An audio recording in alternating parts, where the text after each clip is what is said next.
Good afternoon. It's another beautiful spring day here in Cape Town, and thanks for clicking this video. I've noticed that lately there's just so much AI generated content out there, which seems to be a mix of AI video, AI photos, and AI voice. And so I want to make some more videos where it's just completely human made, just us outside in nature, sharing thoughts, a place where AI is not allowed. Today I want to talk about something that I've been reading a lot about lately, which is the question of whether life is solvable or not. And the question of whether life is solvable is fundamentally one that is a question of whether the decisions we can make in life, let me just get comfy here, whether the decisions we can make in life are in fact, can be determined, can be, if our decisions can be made well in terms of a script, there's some perfect way to live life. And it's through those decisions that we bring about what we think ought to be, not so. So in some sense, although atoms are the most fundamental building blocks of the universe, our decisions are the most fundamental building blocks of our life. At the end of your life, you'll look at the sum total of your decisions, no doubt some bad ones, no doubt some good ones, hopefully some great ones. And you'll see how those decisions shaped your experience, right?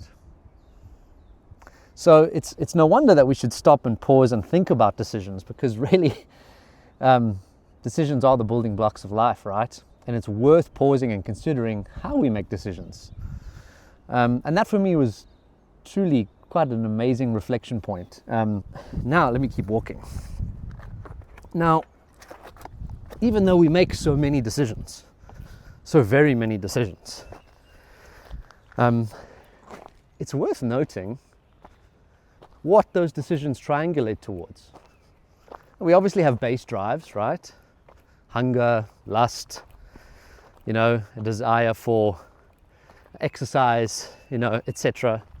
And we make decisions to get those physical needs met, sometimes mental needs. But we also make decisions, which are above our base needs.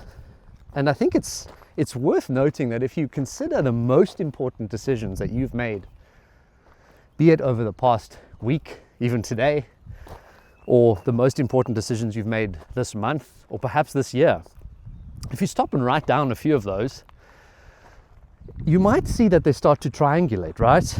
And this is where I believe that the saying, "we are not what we say, we are what we do," comes into place, right? Because fundamentally,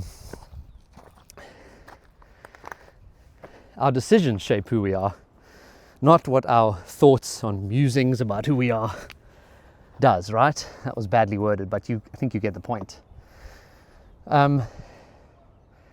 So our decisions triangulate in some sense. And what do they triangulate towards? I think every person is different. We all have a high philosophy that our decisions might point to. I myself, I want to leave a better life for my son and potentially my future children. I also want to enjoy the pleasures of life and avoid pain. That's very much an Epicurean view of the world, right? But yours might be something different. It might be something like to live authentically, or perhaps to follow in your tradition or your faith or your religion. And your decisions reveal your core philosophy, right? Your core beliefs. And so I think it's worth, when thinking about decisions, to stop and think about what beliefs they reveal about you. Maybe you know what those are. Maybe you don't. But there is some excavation work to be done there. It's also worth thinking about the complexity of decisions, right? Because in day-to-day life, there's varying importance of decisions that we have to make. Like, for example, some low complexity decisions, like perhaps what are you going to eat next for lunch? Or, what route are you going to take today to drive to work? These are low complexity, largely solvable decisions, right? And that could be akin to maybe some basic games, right? We've all heard of game theory.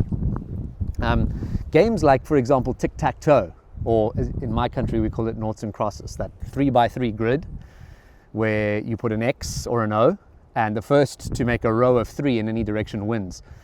Another example of that is Connect 4. If you've ever played Connect 4 as a kid, that's such a fun game. You have 2 different colored discs, blue and red normally, and you have a grid, and whoever can connect 4 in a certain line wins. And the funny thing is, these games have been shown to be solvable, right? At least to the extent of forcing a draw, right? So if you go first in tic-tac-toe or you go first in Connect 4, you can definitely force a draw if you play perfectly. The game is solved in that way. In fact, I believe in Connect 4 you can actually guarantee a win. You can go Google that and check me. So that's a low complexity game, which is akin to our low complexity decisions. But what about high complexity, right? Because life calls us to make high complexity decisions, inevitably, isn't it so? The equivalent game in this side of things is something like soccer, right? I mean, you can imagine the English Premier League, the English Soccer League. Soccer is not a game that is solvable like tic-tac-toe or Connect 4. It's too complicated. It's team versus team, it's player versus player, and it's not a connecting grid, it's a ball on a pitch. There's lots of space. There's not necessarily turns. It's a real-time game.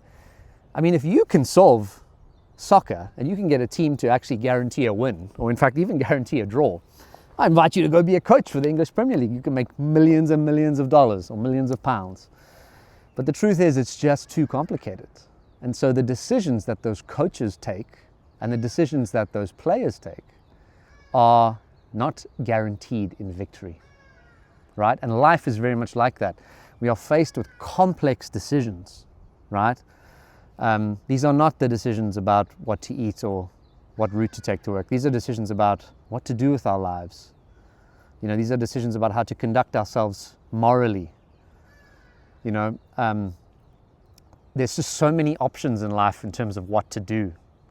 And when you think about how you're going to make big decisions about your life at a grand scale, there is no guaranteed solvable solution, right?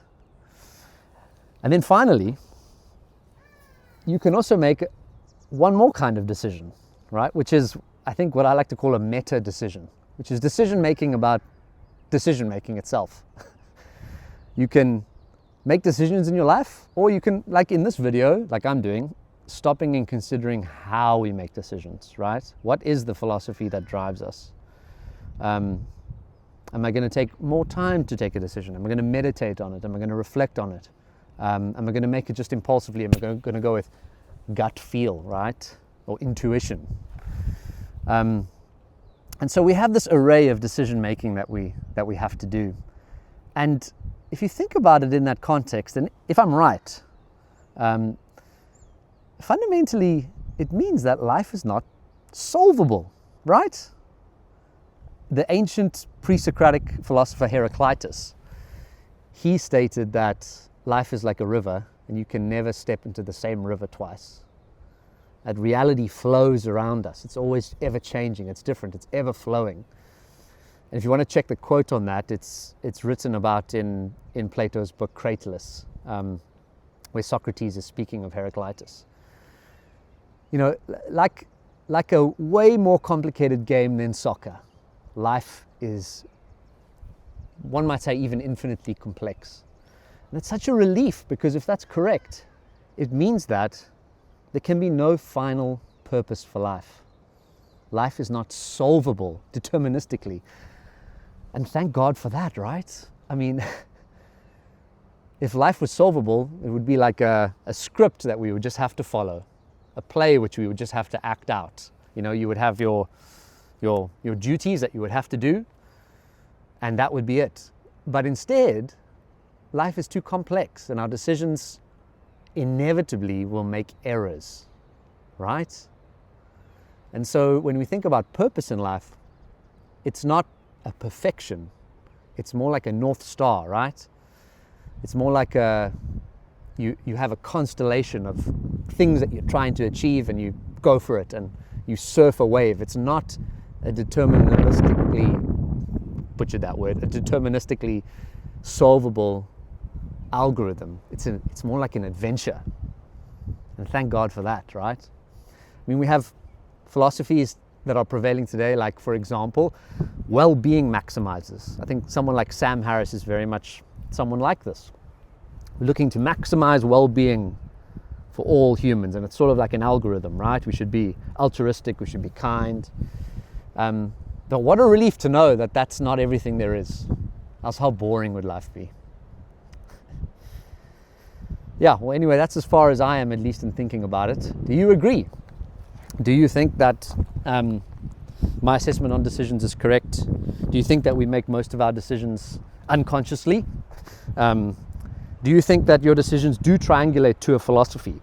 If it does, what philosophy is driving you? What philosophy sits at the core of you, which your decisions try and achieve? And do you agree that there are some games that are not fundamentally solvable, and that life is fundamentally, the grandeur of life is one of those big and perhaps the most complex game there is? And how does that make you feel? You know, in an age of optimizing, ever optimizers, the Hubermans of the world, right? And I'm not criticizing, but I'm just saying the perfect morning routine. Look, it's great to have a morning routine, but fundamentally, you know, we have to acknowledge that life is a bit more like an adventure and less like an algorithm to be solved or an algorithm to be optimized. So anyway, let me know in the comments if you have any thoughts. If you enjoyed the video, please subscribe. I'm hoping to be posting at least every day or every other day. And thanks very much, and I'll see you next time. My name's George. Bye.